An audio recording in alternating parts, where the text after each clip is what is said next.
Fala, macho velho e macha véia, tudo bem com vocês? Mais um CearáCast entrando no ar e hoje vamos falar sobre os bastidores mais uma vez do Alvinegro de Prangabuçu. Como é que tá a situação do Transferban? O Ceará já tem atletas engatilhados para fazer anúncios? O mês de julho vai ser bem movimentado por conta da janela de transferências. E hoje nós trouxemos dois caras que entendem do riscado e entendem do assunto para bater um papo aqui bem bacana, falar sobre jogadores, falar sobre elenco, de picuinhas nos bastidores do Vozão. Primeiramente, Daniel Farias, mais uma vez, jornalista da casa do Sistema Verdes Mares. Satisfação ter você aqui com a gente e dando o seu baile mais uma vez. Tudo bem, Samuca? Um abraço para você, para todo mundo ligado no nosso CearáCast. Exatamente, muita coisa para a gente falar, janela de transferências aberta, e a gente sabe que esse momento do ano é um momento de muitas especulações, a gente começa a olhar para os elencos, ver quais são as necessidades, o que é que precisa reforçar, quem é que pode sair, a gente vai falar também de saídas. Enfim, nesse meio tempo o Ceará tem que se concentrar também na disputa da Série B, não está no G4, mas precisa se recuperar. Enfim, tem muitas coisas para a gente falar, tem Transferban sendo resolvido, muitos assuntos para a gente conversar e avaliar essas próximas semanas, esses próximos meses do Ceará, que de fato luta por esse acesso à Série A do Brasileirão. E para complementar, nos debates aqui que nós teremos ao longo da nossa conversa, trouxemos aqui um torcedor de arquibancada que entende também do assunto, Gustavo Melo. Ele tem 25 anos, é formado em Geografia na Universidade Estadual do Ceará, na UES, e atualmente é professor de Geografia pelo Estado, né? Desde criança é torcedor do Vozão, não à toa tá aqui no CearáCast, jogou futebol de base, jogou futsal, então é um cara que, né? Entende, esse aí entende. Realmente, até porque a gente tá bem falando aqui, o Daniel é um assistente, é o garçom do racha. Do racha, tá? Então, quem tiver um racha aí pode me chamar que a assistência tá garantida. Abriu a janela hoje, tá? Já pode me contratar. Exatamente. Gustavo Melo, seja muito bem-vindo aqui ao nosso CearáCast. Obrigado, satisfação imensa estar aqui com o Daniel, estar aqui com o Samuel no CearáCast mais uma vez. É uma época do ano agora que a torcida gosta, né? Todo mundo cria aí especulações, todo mundo fica com a imagem de melhorar a equipe, né? Buscando aí o acesso, né, que é o tão sonhado do Ceará, o objetivo. E aí é uma satisfação imensa, a gente vai discutir aqui, vai debater assuntos aí que são fervorosos dentro da equipe do Ceará, né? Desde o Transferban, desde aí o orçamento, o estilo de jogo do Léo Condé, o que é que ele precisa, como é que ele joga, né? Então, satisfação imensa, mais um episódio aí, vamos diante. Perfeito. Gustavo Melo, eu gostei da oratória, fala bem, né, viu? Professor de Geografia, né? A gente tem esse dom, né? Esse discurso, né? A gente vai trabalhando. Verdade. O Gustavo, que foi uma indicação do Thiago Braga, né? Professor de História, Filosofia, um historiador nato, veio aqui também no CearáCast. Thiago, um forte abraço, muito obrigado. Amigo. E vamos aqui tocando o nosso CearáCast. Pessoal, primeiro falar sobre Transferban, né, cara? Não tem como a gente falar do Ceará e janela de transferências sem falar do risco que foi o Ceará em relação a este momento, né? No dia em que abre a janela de transferência, no dia 10 de julho, o Ceará consegue, junto à FIFA, ter seu nome riscado daquela lista, né? Então o Vozão pode fazer contratações. O torcedor do Ceará e também a gente avaliando de fora ficava preocupado com essa situação do Transferban, porque a gente sabe que essa Série B, a janela de transferências, ela vai ser crucial para as equipes, até mesmo definir quem vai subir para a Série A ao final da temporada, né, pessoal? Samuel, eu acho que era uma coisa que preocupava muito o torcedor. Essa já havia sido a realidade naquela outra janela. Na janela doméstica, a gente lembra, o Ceará, na verdade, foi muito afetado por isso, porque se falava naquele momento da necessidade do Ceará reforçar o seu elenco, contratar jogadores para atuar em algumas carências do time, e aí o que é que aconteceu? O Ceará passou grande parte daquela janela, que era uma janela menor, né, mais enxuta, impedido de registrar jogadores, só foi ser liberado poucos dias antes do encerramento da janela, e aí conseguiu trazer apenas 2 jogadores, que foram o Maicon Clayton, goleiro, e o De Luca, que foi inclusive um grande reforço, que se encaixou muito bem no time, né, é titular absoluto. O Léo Condé chegou e aparentemente o De Luca vai continuar no time, mas a gente lembra que naquela época o Wagner Mancini revelou que havia conversado com jogadores, havia ligado para jogadores, que tinha um acordo encaminhado com algumas peças, mas que por conta daquela questão do Transferban, não havia conseguido contratar. Então, afetou muito o Ceará naquela janela. E eu acho que ter essa liberação no dia inicial da janela é uma perspectiva...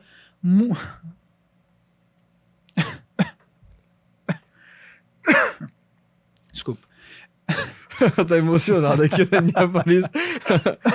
Beba água, cara, tá tranquilo. Valeu aqui a garganta. O Alvinegro de Porangabuçu tem essas contratações, né? E trouxe agora o Maicon Clayton e também o outro jogador que era o Deluca, né? E a gente avaliando isso, são dois atletas que o Deluca até que tá sendo utilizado. Exato. Né? Não, e o que eu tava falando era o seguinte, aquilo atrapalhou o Ceará na janela. Porque você tem uma janela onde você tem uma preparação, você tem um planejamento, você traça alguns nomes para contratar e você é impedido por um fator externo, isso atrapalha, isso foge do planejamento. Inclusive, né? o Ceará perdeu um zagueiro para o Avaí, né? Exato, exatamente. Então, é uma situação que atrai e dificulta até mesmo o próprio jogador. O jogador fica naquela incerteza. Será que eu vou? O time está passando por esses problemas financeiros. Será que ele vai ter condições de honrar os compromissos que ele está fazendo comigo? Então, tem um pé atrás. Aí, por que eu acho que essa mudança agora do patamar, no sentido do Ceará ser liberado no início da janela é positiva? Primeiro, essa é uma janela bem maior, né? Vai até setembro, então você tem aí 2 meses para contratar e você tem desde o início da janela até o final essa liberação, então você não tem nenhum impedimento. Nossa, a gente estava aqui apalavrado com o jogador, acertado com o jogador e por conta disso a gente não vai conseguir registrar. Então eu acho que é muito favorável essa notícia para o torcedor do Ceará de ter essa liberação junto à FIFA logo no início da janela. E vai ser uma janela bem cautelosa, né, do Ceará, né, porque assim, a gente sabe da situação aí que o Ceará tem passado, né, no caso aí em relação ao transfer ban, né, se livrou de 2 jogadores agora, né, que deixava aí acumular a folha cheia, né, no caso foi Guilherme Castilho e Janderson, né, emprestados aí tanto à Juventude quanto ao Atlético Goianiense. Até um detalhe, né, cara, a gente fala do Janderson, do Guilherme Castilho, mas a gente esquece do Bruninho, né? O Bruninho também saiu, é verdade, né, Portugal. Foi uma passagem muito apagada. Né? A gente pouco fala, até nos programas daqui a gente nem cita o Bruninho. Nem lembra do Bruninho. Engraçado que chegou com muita expectativa, né? No Guarani, no ano passado, foi um dos destaques da Série B. Tava inclusive na seleção, né? Exato. Da Série B. E aí tem que ser uma janela cautelosa do Ceará por peças, né? A gente sabe que o Ceará ele tem um elenco enxuto, né?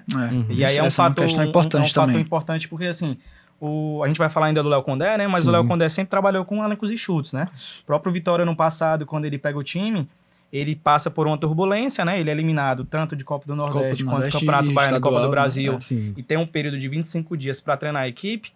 E aí ele manda certos jogadores embora e faz esse processo de contratação nessa janela doméstica que o Ceará teve agora, como o Vitória teve.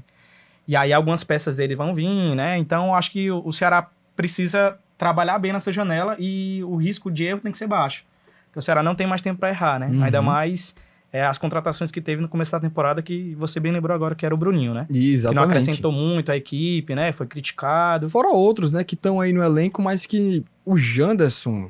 E ficou umas 9 partidas ali no banco de reservas, que o treinador tinha as opções, preferia colocar um atleta da base, que não tinha tanta experiência, ele, né? No foguete, né, como a gente fala, em vez de colocar o Janderson, que é experiente, é criado na casca do alho. E geralmente essa janela do meio do ano é essa janela que não é uma janela onde você vai reformular o seu elenco, onde você vai contratar jogadores necessariamente assim para compor elenco, mas é mais aquela janela onde você olha para o seu primeiro semestre, você faz uma avaliação, quais são as carências do meu elenco? É na zaga, é no ataque. Então você vai atrás de contratações pontuais. E geralmente são jogadores assim, eu tô com uma carência no meu time na ponta direita e o Ceará, enfim, tá faltando jogador nessa posição. Então eu vou no mercado já atrás dessa posição certeira e possivelmente de um jogador que eu enxergue com condições de ser titular. Então, por isso que essa mudança na comissão técnica agora, ela foi um pouco arriscada, apesar de eu concordar, a gente até conversou sobre isso num episódio passado, mas o Léo Condé, ele teve pouco tempo para avaliar o elenco e as carências do elenco para indicar peças. É óbvio que ele certamente assistiu os jogos, conversou com a comissão técnica física, a gente tem o Anderson Batatais que deve ter passado o relatório para ele, mas ele em si tem pouca margem de avaliação. Mas aí certamente ele vai indicar, vai ver, conversar com esses outros profissionais e indicar, como o Gustavo falou, jogadores talvez que já trabalharam com ele em outras equipes, porque são jogadores que ele conhece e que imagino que possam encaixar no esquema que ele deseja colocar em função ali no Ceará. Interessante, a gente deve estar fazendo meio que um bolão aqui na redação, né? Dos atletas que já trabalharam com ele podem vir, né? Das peças carentes do elenco do Ceará que poderiam encaixar com a vinda. Matheus Gonçalves não veio, a gente citou do Matheus Gonçalves, foi pro Goiás, exato. E aí, a gente tava nesse debate aí bem interessante. Então, Falando desses jogadores que foram um pouco utilizados, né, nós citamos aqui alguns que saíram, né? O Guilherme Castilho, que o Antero fala que sempre no começo da temporada dá aquela expectativa. Começa bem e depois ele, né, não consegue desempenhar na Série B, também nos campeonatos iniciais que o Ceará tem. E ali, além que hoje ainda tem no elenco do Ceará, tem o Facundo Castro, né? Tem outros jogadores que ainda não provaram ser atletas que vão fazer render alguma coisa. Por isso o Ceará tem que ir certeiro, como vocês têm falado aqui no CearáCast, para poder trazer esses reforços. E aí eu faço outra pergunta. Quais são as posições carentes que hoje tem no elenco do Ceará em relação a hoje o que tem nas mãos do técnico Léo Condé? Quais são os pontos cruciais que o Ceará deve ser certeiro, como vocês estão falando? O Léo Condé, primeiro ponto a observar é como é o modelo ideal de jogo dele, né? Na coletiva ele fala e ele evidencia isso, que ele é um treinador estrategista, né? Sim. E realmente ele é um treinador estrategista dependendo do jogo, da competição. É só a gente olhar o recorte do Vitória no passado e desse começo de ano também, né? Na temporada, né? Foi campeão baiano em cima do Bahia, né? O Léo Condé, ele gosta de pontas agudos, né? Ele é muito vertical no estilo de jogo dele, tem muita verticalidade, tem uma saída sustentada com 3 zagueiros e o lateral. A gente, inclusive, percebeu no jogo contra o Santos, o Matheus Baia fazendo uma saída sustentada ali. Inclusive, ele erra num lance de perigo do Santos, né? Que, se eu não me engano, foi o lance que gerou a falta, não sei. Mas ele erra numa saída de bola. Então, o Léo Condé, ele precisa de um ponta direita, né? Que acho que é isso que o Ceará precisa desde o começo da temporada, que a gente observa, né?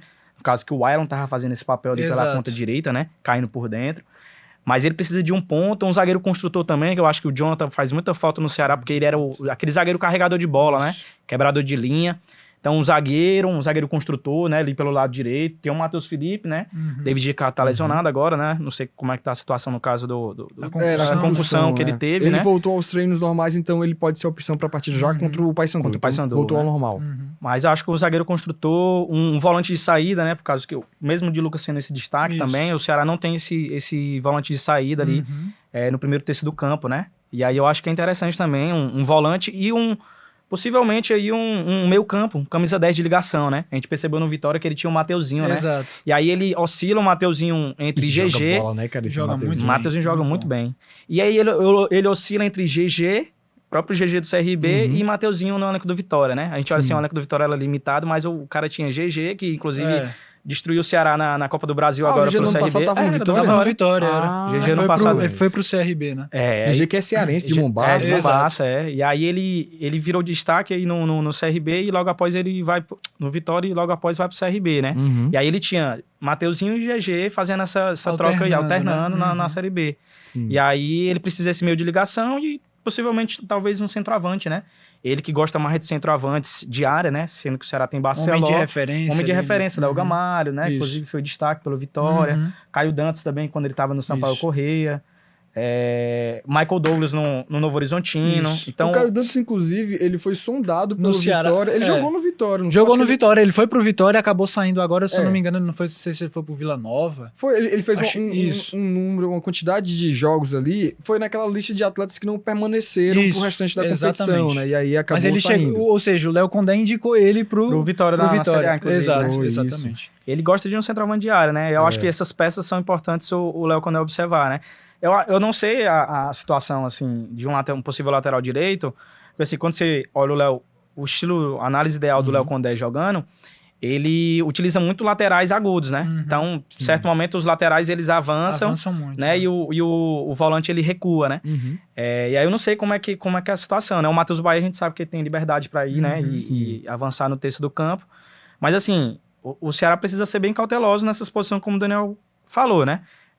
Observar essas peças de carências que o Ceará tem e entrar dentro do orçamento do Ceará, né? Eu acho, mesmo o Ceará limpando uma folha, eu acho que o elenco do Ceará hoje se torna ainda um elenco como o maior orçamento da Série B, mas que ele não tem mais margem de erro, né? Ele tem que trazer um jogador para a posição e titular. E até porque superou, né? Porque o Ceará tinha uma ideia de ter 2 milhões e 500 mil reais de folha salarial, né? Hoje é 3 milhões e 100 mil, então tem que ter cautela também em relação a isso. Exatamente, eu concordo com essas posições. Eu acho que se eu tivesse que apontar também assim as posições de prioridade, eu colocaria um zagueiro com certeza, porque eu acho que a saída do Jonathan foi muito sentida pelo Ceará. Óbvio que a gente sabe aqui que teve a compensação financeira, enfim, mas do ponto de vista esportivo, né, dentro de campo ele fez falta, era um jogador muito importante.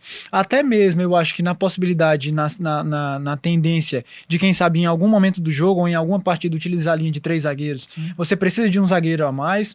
Existe até, Samuel, eu lembrei agora, que tem a possibilidade do Lacerda retornar por empréstimo, né? Então pode ser um jogador que talvez o Ceará não necessariamente precise contratar, mas pode ser um jogador que seja reintegrado ao elenco.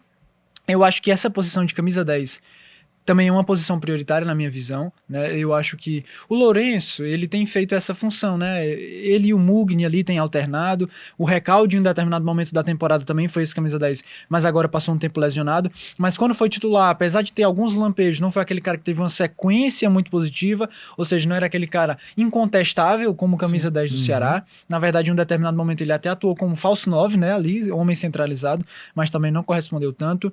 Mas eu acho que precisa dessa peça. Eu acho que essa peça é muito importante. E eu acho que poderia jogar Lourenço e essa peça. Sim. Por exemplo, né? O Lourenço como aquele camisa 8, quem sabe aquele homem mais de ligação, que eu acho que inclusive ajudaria nessa questão que você falou, da saída ali da defesa, nessa transição da defesa para o ataque, mas esse camisa 10, pensador, armador, é uma posição muito importante em qualquer time de futebol.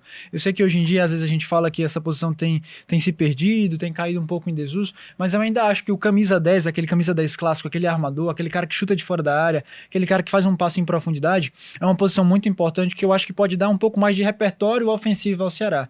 Às vezes, quando a gente olha a partida do Ceará, eu tenho essa impressão às vezes. Eu acho que falta um pouco de variação nesse repertório ofensivo, né?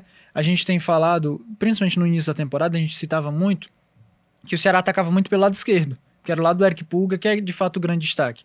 Agora com o Eric Pulga numa fase não tão positiva, né? A gente pode até depois comentar um pouco sobre os números dele, mas enfim, eu acho que o Ceará tem que procurar no seu elenco e em alternativas táticas, enfim, técnicas, alternativas para isso, né? Formas de continuar uma boa produção ofensiva, mas sem necessariamente depender exclusivamente do Pulga. E eu também concordo com a posição de centroavante.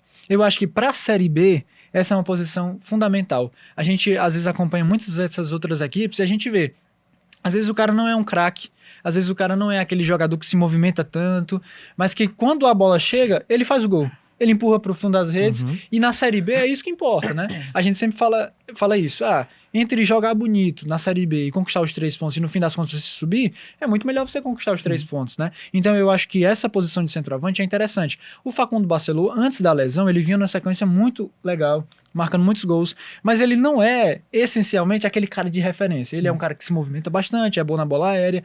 Eu acho que recuperado de lesão ele pode ser bastante útil pro Léo Condé, mas eu não deixaria de ir ao mercado atrás de um homem de referência mesmo, aquele centroavante mais brigador, mais raçudo, às vezes um pouco mais alto, marcação, né? Também, né? Exatamente, faz o pivô, né? Desmarca um pouco os pontas. Eu acho que seria interessante essas posições. Até um detalhe interessante, vocês estavam falando aí sobre jogo bonito. Até porque jogo bonito na Série B é bem complicado. É bem difícil, é raro. É bem complicado. Se a gente pegar os jogos do Ceará na Série B, acho que aquela partida contra o Novo Horizontino, que o time vence de 3-0, tava bem encaixadinho ali. A gente imaginava que o Ceará ia engrenar. Engrenou com o Mancini, mas depois teve uma queda de novo. Até a estreia contra o Goiás, eu também achei que o Ceará em determinado momento... né? Exato. Sim. Apesar de não ter vencido o jogo, produziu bastante e criou muitas chances. Então, são coisas assim que a gente vai observando nessa Série B, que ela é bem característica, né? E o técnico Léo Condé é um cara que ele foi contratado com ciência em relação a isso, né? Porque é um cara que tem experiência, é o 4º ano dele jogando a segundona. Jogou 2 vezes pelo Sampaio Corrêa e outra vez pelo Vitória, onde conquistou o título no ano passado. E tem essa questão dele ter essa casca também em relação à segundona. Vocês citaram aqui, né? O Gustavo falou de ponta, zagueiro, volante, meia, camisa 10 e centroavante. Aí o Daniel falou zagueiro, camisa 10 e centroavante, né? Isso. São essas 3 posições que você acha necessária, né? E em relação a essas contratações, a gente vê que o Ceará tem um elenco bem mais enxuto, né? A gente já citou aqui também no nosso Cearacast. Mas esses atletas que ainda não renderam, o Ceará tem uma quantidade de jogadores assim, na mente de vocês falaram posições, né? Mas quantidade de que o Ceará precisaria trazer nessas janelas de transferências em relação... E se vocês têm nomes assim de atletas que estão possivelmente conversando com o Ceará, a gente teve a situação do Lucas Ian, que é um atleta que estava jogando no CRB, no Confiança de Sergipe, foi chamado novamente pelo time Matsumoto Yamaga, lá do Japão, e agora ele deve vir com o Ceará, né? Então, na visão de vocês, tem atletas que o Ceará deveria ir atrás, poderia ser seria interessante trazê-lo para esta sequência de Série B que teremos aqui em 2024? Samuel, você perguntou inicialmente a questão da quantidade, né? Eu acho que 3 ou 4 reforços seria um número razoável, excelente, até mesmo porque a gente falou aqui da questão financeira. Você também não pode sair fazendo muitas contratações, aumentando ainda mais a sua folha salarial, que, como o Samuel citou, já é muito alta, já é muito grande, né? Então eu acho que isso não seria saudável financeiramente para o Ceará, mas eu repito, essas 3 ou 4 contratações, e aqui a gente não está falando de informação, certo? É uma análise. Elas precisariam ser contratações certeiras. Não pode ser aquele cara que você diz assim, eu não sei se ele vai render. É óbvio que a gente sabe que no fim das contas é sempre uma incógnita. O Lucas Ian é um jogador novo, né? Que a gente não conhecia, passou pelo Lagarto, passou pelo Confiança, e aí jogou pouco no Matsumoto, né? Como o Samuel falou, que era a equipe dele. Mas é um centroavante, um atacante de beirada, no caso, lá direito. Isso. E que faz gols, faz gols, né? Ele tem, se não me engano, aqui nas anotações, 54 jogos na carreira total e 21 gols, né? Ele fez aí pelo Lagarto, Confiança, Atlético Gloriense também, do Sergipe. No Matsumoto ele só teve 2 jogos e foi emprestado, né? Novamente. Mas ninguém conhece, né? É uma contratação, aquela que pode ser que dê certo, pode ser no fim das contas, toda contratação ela vai ser sempre uma aposta, né? Mesmo que seja um jogador consagrado ou um jovem jogador, sempre vai ter um ponto ali de aposta. Mas você pode tentar reduzir isso ao olhar para o desempenho. Sim. Quando você olha aí para os números do Lucas Rian, você vê que nessa última passagem dele pelo Confiança, ele foi muito bem. Tanto é que quando surgiu essa informação de que ele estaria saindo, a torcida do Confiança lamentou muito, o próprio Confiança postou uma mensagem de despedida, agradecendo a ele. Enfim, foi um jogador que se destacou. E às vezes eu até vejo alguns torcedores do Ceará comentando o seguinte, mas do Confiança, o cara tava na Série C. Mas o Everson e o Richardson... Everson veio do Confiança, Richardson veio do Confiança, o Valdo veio do Confiança. Isso. E quantos outros jogadores vieram do Ceará de equipes menores, Saulo de divisões do Volta Redonda, né? Inferiores. O Eric Pulga, no ano passado, o próprio Eric Pulga era do Ferroviário. Na Série D naquela época ainda. Né? Então eu acho que é o seguinte, isso não é um critério de avaliação. O critério de avaliação ele se encaixa no modelo de jogo do Léo Condé, ele é um jogador que... tá bem fisicamente, os números são bons, se sim e se de fato o Ceará tem um departamento de scout e análise de mercado, então certamente o Ceará não faz contratações aleatórias, mas existe um estudo, existe um critério que é utilizado, então eu acho que se de fato esse nome tem sido procurado é porque ele pode se encaixar e certamente tem um aval também do Léo Condé e da sua comissão técnica. Perfeito. Eu acho também que o Ceará para essa análise houve algumas sondagens, né, com relação à ponta, né? A gente viu o MV, né, do Volta Redonda, o Guilherme Pato também, que é destaque. O Figueirense, esse também muito bom jogador. Eu acho que o Guilherme Pato, assim, ele é um jogador que encaixaria bastante dentro da... olhando os jogos do Figueirense, né, na Série C, e ele também jogou no Cuiabá também, ele é da base do Inter, né? Do Internacional, tem só apenas 23 anos. Sim. É um jogador que vem se destacando no Figueirense, tanto pela direita quanto pela esquerda. Mas ele é um jogador agudo, né? Ele abre muito espaço ele ataca o espaço, né? Como a gente fala, né? Ele ataca o espaço e aí ele se apresenta muito, muito à área como o Eric Pulga faz, né? O Eric Pulga, ele é agudo, ele vai no último terço do campo, ele vai na linha de fundo, ele tenta o drible, mas o Guilherme Pato, ele aproveita o espaço, né? Então, ele marcou muitos gols pelo Figueirense na temporada passada e nessa, se destacando por esse fator, né? Eu não sei a que pontapé tá a negociação com o Guilherme Pato, mas eu acho que seria uma peça muito essencial para o Ceará. Ainda mais falando de um jogador jovem, né? Que é rodado ainda. Ele jogou no Azerbaijão, jogou no Cuiabá, jogou na Ponte Preta, jogou no Figueirense. Tem experiência. Só tem 23 anos, né? Só tem 23 anos, é um jogador novo. E eu não sei que pontapé está, né? No quesito sondagens. Mas eu acho que o Ceará está fazendo um processo que ele fazia anteriormente, né? Que é olhar para os jogadores de bases inferiores, né? De séries inferiores, como a Série C, como a Série D, com Pulga. E observando aí os destaques possíveis que ele pode retirar, né? E aí o erro ele se torna menor do que você contratar um jogador de Série A encostado, né? Que não tá jogando, né? Era justamente isso que eu ia falar. Às vezes eu prefiro essas contratações do que contratações de renome, onde você tem mais uma incógnita. Qual é a questão que está envolvida? São jovens jogadores, então eles querem mostrar serviço, né? A gente fala aqui do Guilherme Pato de 23, o Lucas Ian 24, né? Se eu não me engano, 24 anos. Isso, 24. Ou seja, 2 jogadores jovens que querem mostrar serviço, que podem jogar numa Série B, que é uma competição que muitas vezes acontece isso, um jovem se destaca, aí depois é negociado com a equipe da Série A ou até mesmo de fora do país. Então esses jogadores podem enxergar na possibilidade de defender o Ceará um trampolim, né? Uma mudança de patamar, você sai de uma Série C, de uma Série D, para jogar uma Série B, você está perto ali de uma Série A. E também esses caras, né, eles chegam às vezes até mesmo sem pressão.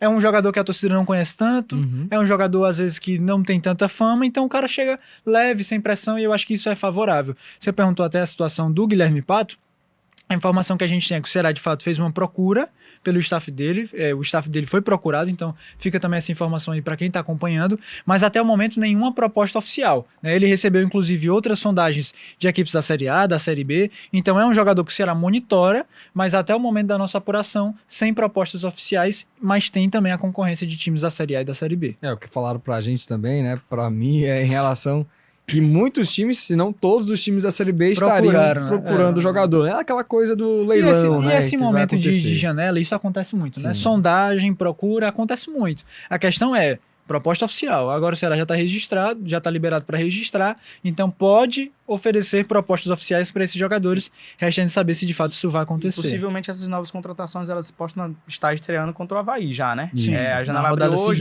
na rodada seguinte, né? Dia 12 é o jogo contra o Paysandu. E aí essas contratações elas já chegam, né? Sem período de adaptação, né? O jogador pronto, já tá jogando, né? Tá no atuando, caso. Tá atuando.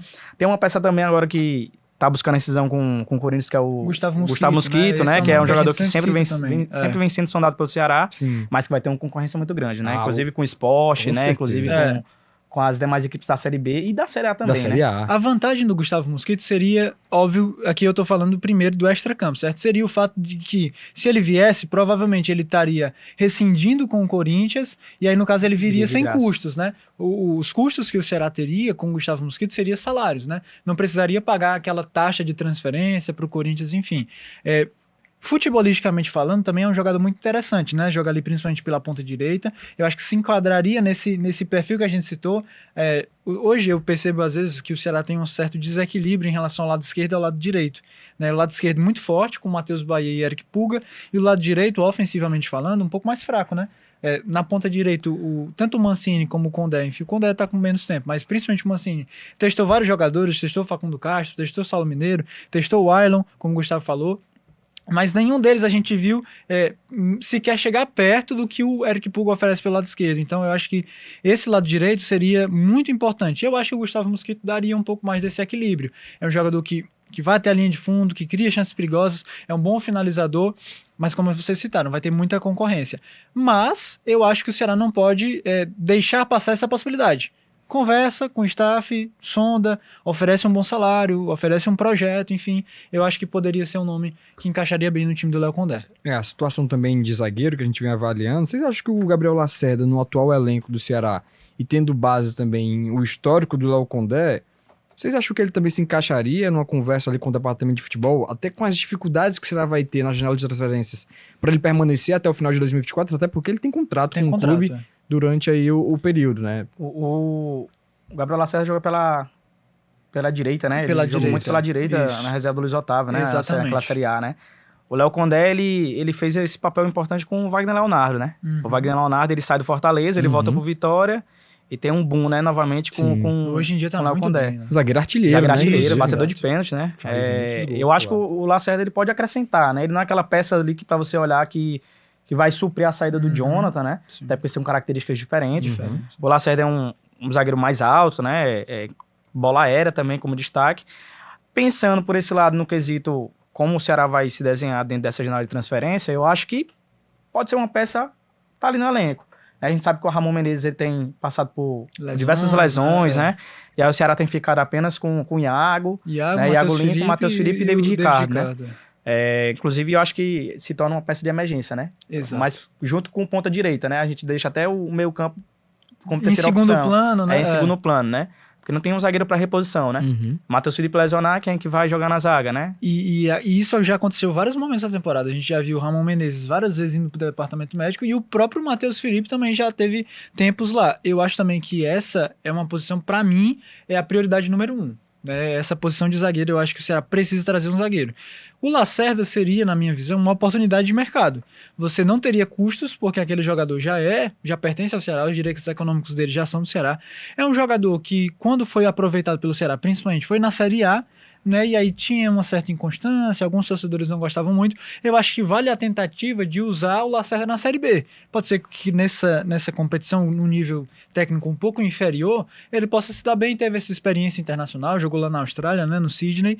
Eu acho que vale a tentativa. Mas eu não descartaria trazer ainda mais um zagueiro. Né? Então você pode aproveitar, não gastei para trazer o Lacerda, então você pega esse dinheiro que você tinha reservado para um zagueiro, traz um outro jogador, um jovem, faz um investimento maior, mas eu acho que o Lacerda merecia sim ser, pelo menos testado pelo Léo Condé na Série B. E a gente tá falando muito aqui... pode complementar. O Luiz Otávio também, né? Tá em processo de transição, mas tem mostrado, né, nos treinos um processo de evolução muito, muito rápido, né? Para a propriedade que o Luiz Otávio tem hoje, né? Isso, E aí ele deve ser importante porque ele treinou, inclusive, com Léo Condé, né? Já jogou, né? Já jogou, né? No Sampaio. No Sampaio Corrêa. E aí eu não sei como é que é o processo de transição, mas assim, para uma lesão de joelho, para a idade do Luiz Otávio, para quem já tá fazendo treinamento com o externo com campo, né? Fazendo um processo aí de fortalecimento, talvez ele volte mais rápido do que o previsto, né? Exato. Tava apto para voltar aí em setembro. Isso, Pra reta final ali da Série B. A gente trouxe até aqui o Adolfo, né? O Adolfo Bernardo. Ele falou, né? Ele que é fisioterapeuta do Vozão, disse que o pessoal comentava que o Luiz Otávio pegava 180 quilos no leg press, né? No leg press, mas ninguém entendia que aquele movimento não era um movimento que machucava, né? Exato, era na verdade a mudança de direção que ele não conseguia fazer, né? Isso, o joelho. Exato. Eu fui jogador de futebol, né? Como vocês sabem. Muita experiência. Lá no Racha, teve um momento que o meu joelho quase ia de arrasta pra cima. Eu lesionei o LCA. Eu falei pra vocês no começo, né? Tu disse que era... Foi jogador, né? Outro futebol de base, né? Ele sofreu realmente com o Eu lesionei o LCA, né? Mas chegou a fazer cirurgia? Cheguei a fazer cirurgia, fisioterapia. E o processo de... O processo de recuperação é muito doloroso, né? E aí o jogador tem que ter um mental muito forte, né? E o Luiz Otávio falando de liderança, eu acho que ele... de mental é muito importante. E aí... Eu não tenho mais vontade de jogar bola porque o processo é muito doloroso, sabe? Você tem medo de passar de novo, né? Eu tenho medo de lesionar o outro joelho, né? Mas assim, de quê, mano? Eu era ala em futsal e era volante lateral. Mas foi no campo ou foi no futsal? Foi no campo. Foi no campo, né? O joelho virou. Nossa. E aí eu não sabia muito bem o que era isso, né? Aí foi fazendo um processo ali de raio-x. Jogando? Não. Aí na hora já inchou o joelho, você não tem mais mobilidade. Essa também foi uma questão curiosa dessa lesão do Luiz Otávio, porque ele não parou, não foi uma lesão que ele sofreu ali num jogo específico e que ele saiu, mas ele jogou, na verdade, a reta final no sacrifício, né? Isso foi muito falado. E eu acho que isso pode até ter agravado um pouco a situação, né? Porque ele ficou jogando lesionado, né? Podemos dizer assim. Eu acho que até ele quem tem ele vai para uma coletiva e ele fala que não tem jogador que sinta dor. O jogador joga no sacrifício. No sacrifício sempre, sentindo dor, né? Não tem atleta que não sinta dor. Ele falou isso numa coletiva, o Luiz Otávio, e aí a gente viu no final da temporada aquela dúvida, né? Porque a gente tava na discussão no ano passado. Renova ou não renova? Renova ou não renova, que é um cara já velho para o ano que vem, já tem as críticas da torcida, seria melhor para ele, não sei o quê. Então fica aí a nossa torcida também pro Luiz Otávio para que ele volte aí o quanto antes, né? E ainda falando sobre o esboço do time, né? Falando desse time que o Léo Condé tem, até voltando um pouco a conversa, deixando esse tópico mais pra frente, vocês citaram muito zagueiro e ponta, mas no meio de campo o Ceará teve perdas do Bruninho, né? Se a gente pode falar de perda, que é um jogador que não atuou praticamente com a camisa do Ceará, e do Guilherme Castilho. O Castilho, apesar das nossas críticas, ele é aquele cara que sempre entrava em todo jogo, né? Se a gente vê a quantidade de jogos, o Guilherme Castilho é um dos caras que mais atuou, porque ele sempre entrava no segundo tempo como uma opção, seja como segundo volante, seja como um meia mais de articulação. Então, ele é aquele cara que era meio que um coringa no meio de campo. Que tinha a bola parada como fator importante, né? Qual é o peso da ausência do Guilherme Castilho? Aí eu vou deixar para vocês aí, essa batata quente aí, em relação à saída do Guilherme Castilho. Será que perde muito com a saída do Camisa 99, que custou 9 milhões e 600 mil reais? Olha, Samuel, eu acho que primeiro a gente vai falar aqui de um aspecto de o quanto você investiu e o quanto você teve de retorno. Eu acho que quando a gente avalia isso, não é uma passagem tão positiva do Castilho pelo Ceará. né? O Ceará investiu muito dinheiro na contratação do Guilherme Castilho e ele chegou cercado de muita expectativa. Então, quando o Ceará faz essa contratação, ainda lá na Série A, né, o torcedor ficou com muita expectativa. É um grande jogador, o Ceará está fazendo um investimento, é um cara jovem, é um cara que vai dar sequência no Ceará, não vai ser aquele jogador de uma temporada, mas vai ser um cara pro presente e pro futuro. Foi destaque naquele Juventude, né? Exatamente, era um cara que vinha em alta, não era uma aposta qualquer, mas era um cara que já tinha mostrado que tinha qualidade, mas o que a gente viu no Ceará foi um Guilherme Castilho inconstante, na minha avaliação. Momentos bons, alternado de momentos onde você nem ouvia falar do Castilho, né? E aí, às vezes a gente até se questionava, nossa, mas o Castilho nunca mais foi titular, e aí eu imagino que talvez nos treinamentos ele não devesse saindo tão bem, e por isso os treinadores optavam pelo banco de reservas. Isso não foi só com o Mancini, né? O Castilho, na verdade, teve experiência com vários treinadores do Ceará. No ano passado, pelo menos 4. Na Série A. O Morínigo, né, cara? O Morínigo, ele fez 8 gols ali no começo do ano. Na final da Copa do Nordeste, aquele gol no jogo de ida, né? Fez o gol, que foi muito importante pro título do Ceará, no Nordestão. Mas nunca foi um cara que teve aquela sequência de muitos jogos como titular e brilhando. Então, o que eu acho que faltou ao Castilho foi essa constância em boas atuações. Então eu acho que nesse sentido não é uma ausência que vai ser muito sentida, porque não era um jogador que estava fazendo tanta diferença. É óbvio que em alguns jogos o Castilho entrava bem, entrava. Ajudava o Ceará? Ajudava. Mas na minha avaliação é um cara que não vai fazer tanta falta. Então eu não lembro como é que foi a questão da negociação, se os salários vão ser pagos pelo Ceará ou pela Juventude. Totalmente do Juventude. Ou seja, você ainda tem um alívio na sua folha salarial. Então eu acho que nesse sentido foi uma negociação positiva da parte do Ceará. E eu acho assim que o Castilho dá um desafago na folha do Ceará, né?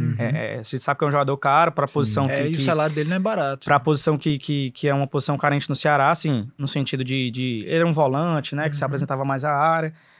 Eu acho que o Daniel, ele foi bem cirúrgico no que ele falou, né? Eu acho que o Castilho, ele entregou muito pouco no Ceará, né? Pela expectativa que foi gerada na torcida, ele inclusive volta para o Atlético Mineiro, né, por ter sido destaque no Juventude, ainda ele joga alguns jogos no Atlético Mineiro, mas não consegue encaixar naquele time do Galo, né, e aí o Ceará entra na negociação, fazendo aí essa aquisição milionária, né, uma das maiores contratações do Ceará, tá ali no top 3, ou se não top 1, mas que não entregou o futebol, né, que era esperado, né. E aí você... é mais cara, ainda é mais cara. Você fica sempre naquela expectativa, né? O Guilherme Castilho, porque ele não joga, porque ele não tem continuidade. Sim. E aí ele sempre tem essa questão, né? Ele começa a temporada sempre voando, né? Ele sempre era destaque ali em Campeonato Cearense. Nessa temporada foi assim de novo. Nessa temporada também foi assim, né? Com as faltas, né? Que ele batia ali, que era um perigo, né? Inclusive. É um ponto positivo do time do Léo Condé, que eu acho que é interessante, que eu não comentei, que ele além de ser um treinador estrategista, ele tem a bola parada como um fator característico do time. Para ele é essencial ali a bola parada. E o Vitória foi destaque, né? A bola parada do Vitória no passado fez diferença. Inclusive, um dos gols do Ceará na vitória, né, contra o Ceará aqui no Castelão, 2-0, ou foi no PV, se eu não me engano, um gol foi de bola parada, né? Então, perde um batedor de falta, né? Que muitas das vezes ali oscilava, né? Mas dá um desafogo na folha financeira em busca de outras contratações, né? De jogadores que vêm para somar, que vêm para jogar, que não são conhecidos.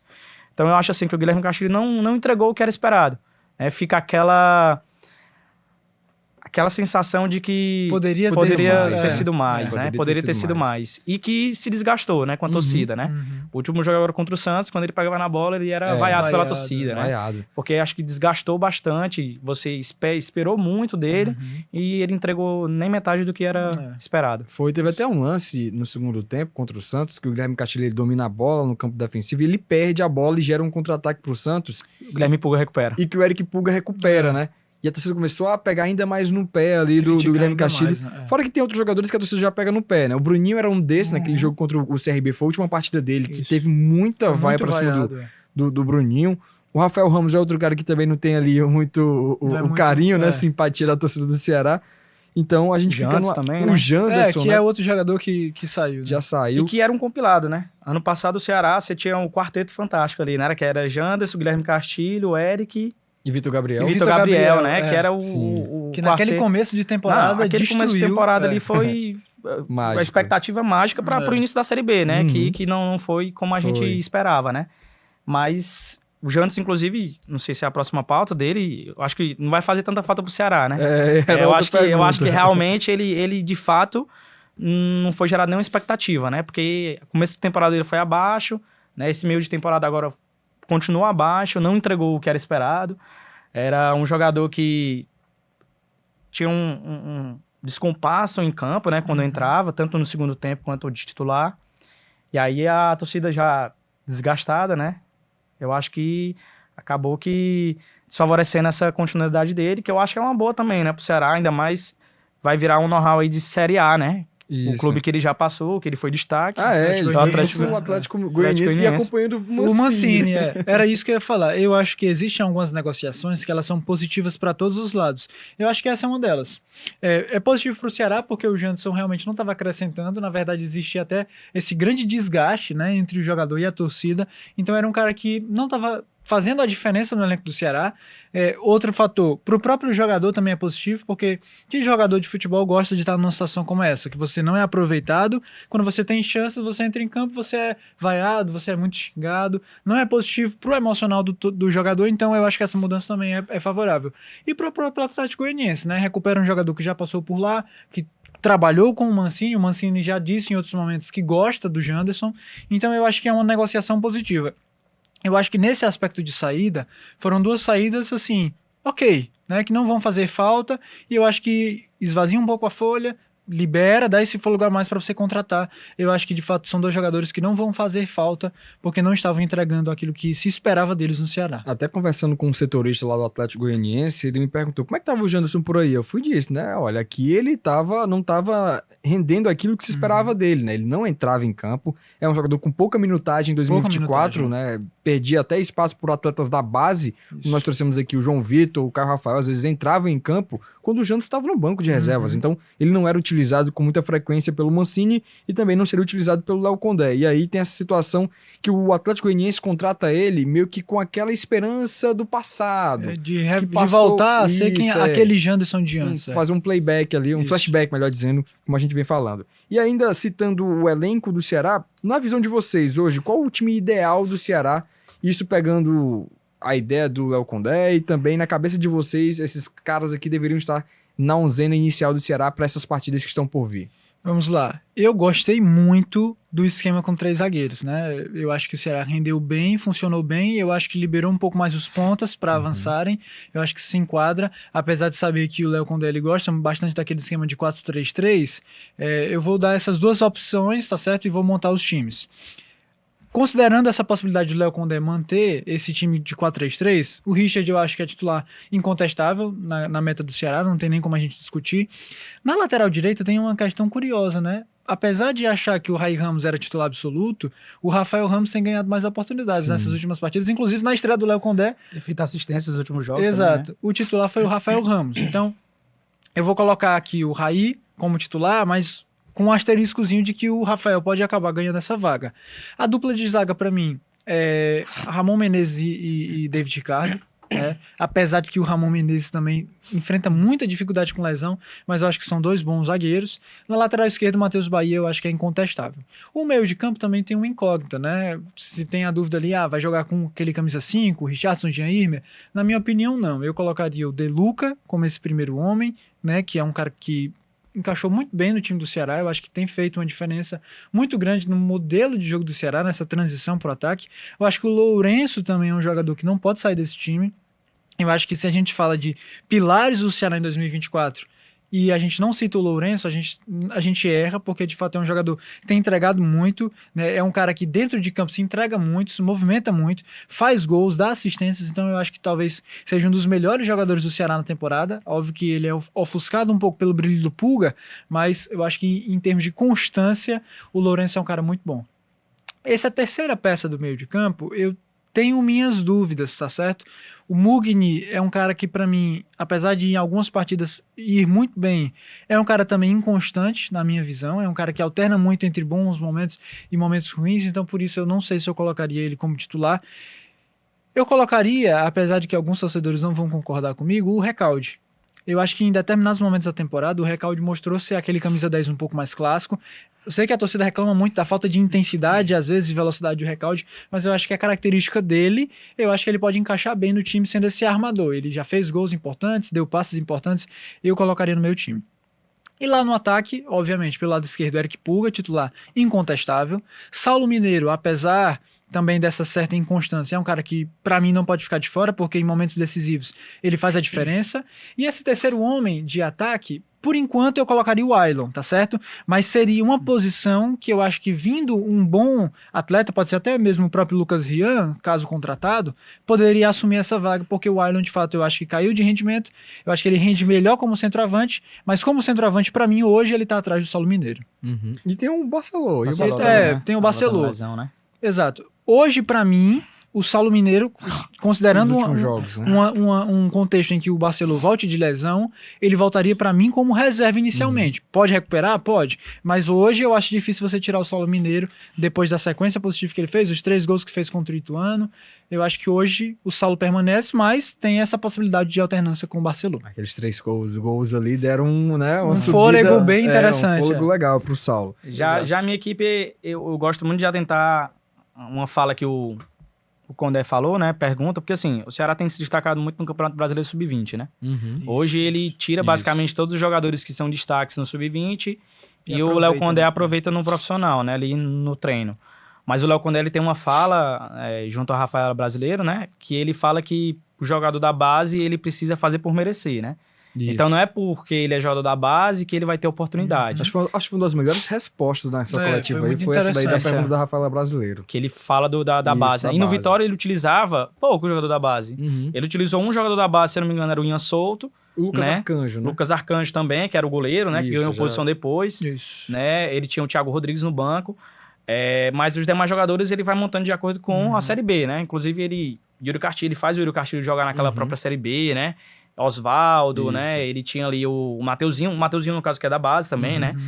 E aí é um ponto interessante pra gente pensar, porque assim, montando a escalação ideal, né? O Daniel colocou uma base bem sustentada do Ceará, mantém o 4-3-3 ainda como essa base, né? Richard, né? E aí eu venho como ponto interessante ao Rafael Ramos, né? Eu acho que o Rafael Ramos, ele consegue entregar no último terço do campo o que o Raí não consegue. O Raí caiu muito de rendimento nesse quesito do último terço, desse lado ofensivo dele, né?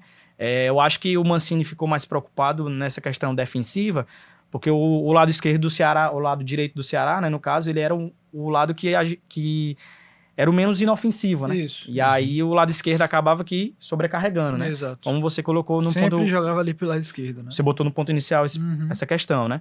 E aí eu acho que o Rafael Ramos, ele consegue entregar no último terço do campo o que o Raí não consegue. Como assim, Gustavo, no último terço do campo? De chegar na linha de fundo e cruzar a bola na área, né? O que é o que realmente o lateral deve fazer. Inclusive, foi um dos gols que o Ceará fez contra a Chapecoense, se eu não me engano. Chapecoense foi 1-0. Foi 1-0.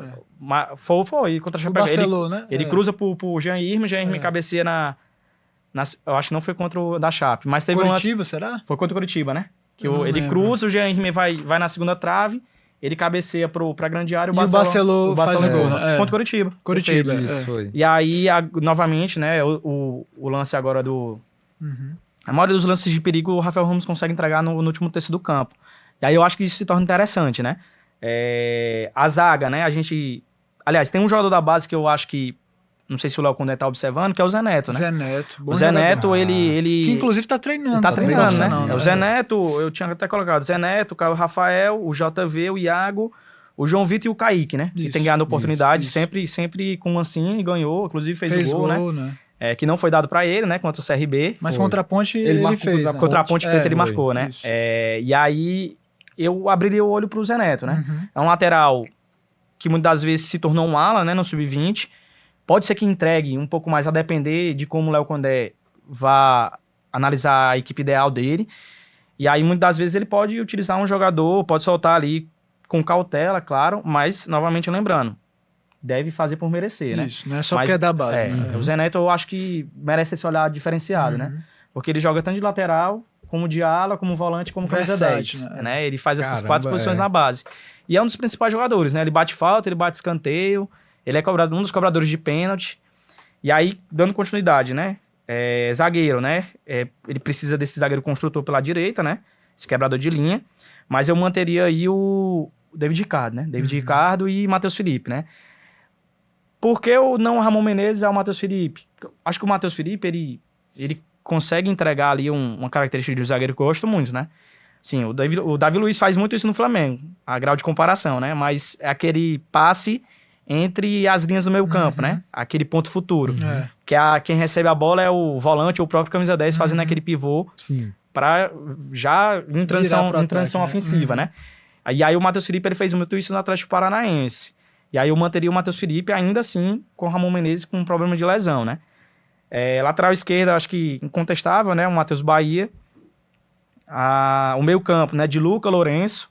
E aí eu acho que o Recalde, ele é esse jogador que a torcida reclama por ser essa falta de intensidade, né? Mas o Recalde tem um fator característico, né, dos últimos anos do Ceará, que ele é aquele camisa 10 que se apresenta à área, né? Muitas das vezes se torna o falso 9. É muito o que o Vinícius Góes fez no Ceará, né? O próprio Vina fez no Ceará. Ele alternava entre falso 9, camisa 10. E aí o Recalde, ele, inclusive contra o CRB, não foi na Série B, ele dá uma assistência pro Barcelona pra fazer aquele golaço. Ele tá jogando como camisa 10 ali, faz aquele pivô, né? Fazendo com que o Barcelona venha de trás, né? Venha de trás fazendo aquele golaço de primeira. Então eu acho que o Recalde precisa ter uma continuidade. O que se tornou incógnita pra mim, porque ele sai de uma suspensão, né? Ele vem de 3 jogos consecutivos dando assistência e marcando gol. E aí ele pega uma suspensão no momento melhor da temporada do Ceará, onde tinha ali uma expectativa da torcida com o Mancini. E aí ele volta da suspensão e não retorna mais a equipe titular. Né? Não, ele volta pro banco, né? É verdade. Ele volta pro banco. Aí eu fiquei na incógnita. Por quê, né? Por quê? Né? Porque ele tinha sido suspenso, né, do jogo seguinte. E aí no jogo posterior ele não volta à equipe titular. E aí eu acho que o Recalde, fazendo jus aí ao que o Daniel falou, acho que deve ter uma nova oportunidade, né? E aí pulga Saulo, e aí eu poderia até soar aqui como uma aposta interessante, né? O próprio Kaique, né? Eu acho que o Kaique casa muito com as ideias do Condé, né? Aquele centroavante de área, né? O Kaique, ele é um jogador alto, né? Que muitas das vezes você acha que é desengonçado, mas tem muita presença de área, né? Os lances de perigo ou de posicionamento que eu observei dele, ele conseguiu entregar, né? Mas ainda mantém um Ailon com o olho no Kaique, né? Mas é uma posição que o Ceará precisa ir ao mercado. Mas eu acho que a equipe ideal ela é nessa, né? Eu acho que abriria uma oportunidade só para o Zé Neto mesmo, fazendo essa projeção aí de um lateral mais ofensivo pela direita também, né? Interessante que a gente falou aqui, você citou a relação aos centroavantes, né? Que é uma coisa que o Condé trabalha muito. No primeiro treino que a gente teve acesso, aqueles 20 minutos iniciais, a gente viu um trabalho específico com os centroavantes, que os volantes pegam a bola, tocam no Kaique ou no Saulo Mineiro, naquela ocasião eram os dois disponíveis, e eles faziam um pivô para poder procurar os pontas e ali ter um treino entre defesa e ataque. Estamos chegando no fim do nosso Seracast. Pô, foi uma aula aqui que vocês deram. O Daniel Faria sempre dá uma aula aqui na comunicação do nosso jornalismo. E o Gustavo, grata surpresa. Rapaz, Gustavo, você deu um baile aqui. Deu um baile aqui. Aulas táticas aqui, meu amigo. Aqui ele vai sair de cartografia, né, na geografia, para poder falar aqui da aula do Léo Condé. Gustavo, muito obrigado pela sua participação. Seja muito bem-vindo a outras ocasiões aqui no Seracast. Valeu, Samuel. Obrigado, Daniel. Valeu, Gustavo. A gente tem que fazer um adendo aí ao programa que é uma homenagem ao Belmino, né? Exatamente. Ele começava o programa fazendo negada. Eu cheguei a assistir ainda em 2012, né? Ali o Belmino na grande jogada, né? Junto com o trio ali mágico, Tom e Hilton Bezerra, né? Isso. E aí eu programei uma homenagem a ele, né? Macho Velho, Tommy Puff, né? Uma lenda aí da comunicação, né? Do rádio também. Agradecer o convite, né? Ao Samuel, ao Daniel, né? Espero aí que contribua de alguma maneira aí pro Ceará, né? Pros torcedores também, para ter um pouco de cautela com o Léo Condé e que a gente possa ter uma sequência positiva aí nos próximos 5 jogos, né? São 3 jogos diretos, né? América, Avaí, né? E Botafogo e o Paysandu, né? Como projeção agora.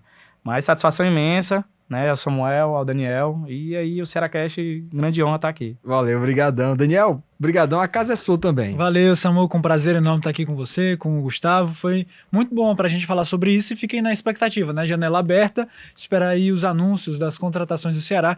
para reforçar esse time para esse restante de Série B que vai ser muito decisivo para o Alvinegro de Porangabuçu. É isso, vamos encerrando mais um episódio. Como o Gustavo trouxe aqui, é uma homenagem, né? Eu comecei o programa falando macho véio e macha véia ao nosso saudoso Sebastião Belmino, um ícone da comunicação cearense. Eu cresci junto com meu pai vendo a TV Diário também, com o Belmino aparecendo na telinha.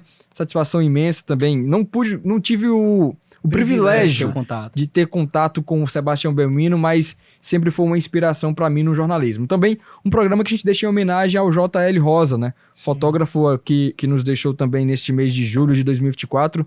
Então a gente deixa aí um forte abraço aos familiares e aos amigos do JL Rosa e também do Sebastião Belmino. A você que acompanhou o nosso Cearacast na TV Diário, muito obrigado pela sua audiência. Pegou ali da metade? Vai lá no YouTube do Jogada e também no Spotify, você fica por dentro de todo episódio em que debatemos carências e cenários pro Vozão nesta janela de transferências. Muito obrigado a todos que nos acompanharam e até a próxima, pessoal.